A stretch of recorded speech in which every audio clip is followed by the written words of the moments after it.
From Taylor Swift to Burna Boy, here's why several music stars are spending millions of dollars to buy back their catalog. In the music industry, masters is one of the most recurring words. You hear it in song lyrics, interviews, and label disputes. This word has recently made headlines in Nigerian music after music megastar Burna Boy's catalog purchase from his previous label, Aristokrat Records, became the subject of litigation. The Grammy winner is among the artists who have forked out top dollar to purchase their masters, in a move that conveys a desire to stay in charge of all aspects of their career. For those who might not be familiar with the concept of masters in music, here's a simple definition. Masters are the original recording of a song. It's the main file from which other copies, variants, and modifications are made. The lyrics, melodies, and production combine to make a final song. It's that final song in its finished format that's the master. Masters are quite valuable. That's why labels and financiers invest heavily in return for owning the masters of songs and albums, with the hope of recouping their investment. Yet this obvious value doesn't entirely explain why artists take the trouble of buying back their masters in what sometimes becomes a case of litigation and power tussle for ownership. Behind this move to reclaim their masters are business, personal, and creative reasons that inform the decision. Ownership is a premium in the music business. Recently, rapper French Montana caused a stir online with a statement he made about royalties of his diamond hit during an appearance on the Drinking Champs podcast. According to him, he's yet to get a royalty check from his mega-hit single Unforgettable featuring Sway Lee. This came as a rude shock for fans and observers that the rapper was yet to make a dime from a song that is 11x platinum and has accumulated 2.7 billion streams on Spotify and 1.8 billion views on YouTube. The basic explanation of the French Montana situation is that the label had yet to fully recoup the funds invested in marketing the song to global hit status. The label owns the masters and will keep getting the streaming royalties from which all expenses, both marketing and whatever advance that was paid to him, will be deducted before French Montana can get a royalty check. It's this reality of ownership that's shaping the structuring of labels and distribution of contracts by some of the world's top music stars who negotiate the ownership of their masters. It's common in label deals for the label to own the masters for a lengthy period as a guarantee of their investment in the artist. This is why, when some artists become successful or want to part ways with a label, they often attempt to buy back their masters. Jay-Z, Rihanna, Taylor Swift, and Frank Ocean are some artists who have bought back their masters. Control your fate. Whoever owns a masters practically controls the fate of that catalog. They can use it as collateral to secure financing, determine the split and cost for those looking to license or sample the masters, or even sell it off, and in some cases, like that of Taylor Swift and former label Big Machine Label Group, without the permission of the artist. Artists buy back their masters to control what happens to their work and manage access to their intellectual property. This is why Taylor Swift was locked in a bitter battle with music executive and businessman Scooter Braun's Ithaca Holding after BMLG sold her masters of her first 5 albums to him without her consent. After attempting and failing to repurchase it from Braun, who sold it to Shamrock Capital for more than $300 million in 2020, the megastar resorted to re-recording her first 6 albums, with 4 getting released online as Taylor's version.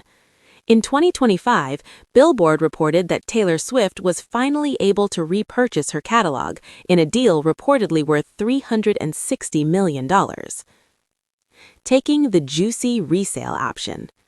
Music catalogs are becoming even more valuable in the equity market, where venture capitalists and financiers are paying hundreds of millions for the catalogs of famous music stars. In 2021, the legendary Bruce Springsteen sold his catalog to Sony Music Group in a deal reportedly worth $550 million. In 2023, pop megastar Justin Bieber sold part of his catalog to Hipgnosis in a deal reportedly worth $200 million. More recently, music star Britney Spears was reported to have sold her entire catalog to independent music publisher Primary Wave for around $200 million. The huge fees music catalogs can command, especially for musicians like Burna Boy, whose career has evolved exceptionally, makes repurchasing his masters for a potential future resale an attractive option when he owns his masters. Status symbol. In the music industry, musicians don't only boast about owning their masters. The lack of ownership has been used as a shaming tool, especially in hip-hop.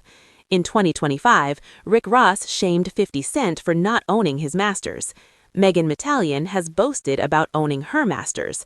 21 Savage, on the track 3 a.m. in Glenwood, boasted about not caring how much he makes for the label because he owns his masters. There's also the famous story of how the late king of pop, Michael Jackson, acquired Eminem's catalog in 2007 as revenge after the rapper poked fun at his legal troubles and plastic surgeries on the 2004 track, Just Lost It. A combination of ownership, creative control, and a marker of status symbol probably informs Burna Boy's decision to repurchase his catalog from Aristokrat Records, under which he released his first 2 LPs. Comparing the Burna Boy and Taylor Swift situation. Both superstars have bought back their catalog in a desire for ownership and control.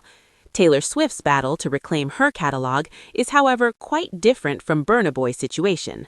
For one, she claimed her former label, Big Machine Label Group, sold her catalog, first 6 albums, to Scooter Braun's Ithaca Holdings without her consent in a 2019 deal that sparked backlash from her fans.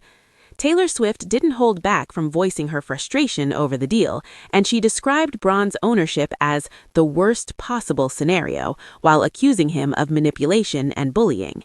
Scooter Braun didn't hold the catalog for long, as he sold it to Shamrock Capital for $300 million in 2020, from whom Taylor Swift acquired the catalog in a deal worth $360 million in 2025. The Burna Boy situation, however, involved a purchase of his catalog released under Aristokrat Records, under which he was signed between 2010 and 2014. The 2024 sale, which is reportedly worth millions of dollars, saw Burna Boy, through his company On a Spaceship, take control of the albums and songs he released during his time with Aristokrat. The issue that has arisen from the sale is from an action instituted in a Port Harcourt High Court by a company called 960 Music Group, who claims to own 40% of Aristokrat Records.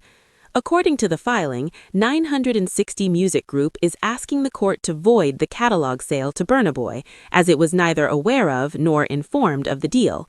The company is arguing that the sale is a bridge to their investments and interests in the catalog. It's now left to 960 Music Group to provide evidence to back their claim and prove that Aristokrat Records doesn't have the power to make such a sale. In its defense, Aristokrat Records would have to prove that the sale was in line with the company's policy. The court would also consider the nature of the agreement between both parties, the scope of the label's management and operation, as it pertains to the legislation governing corporate entities in Nigeria.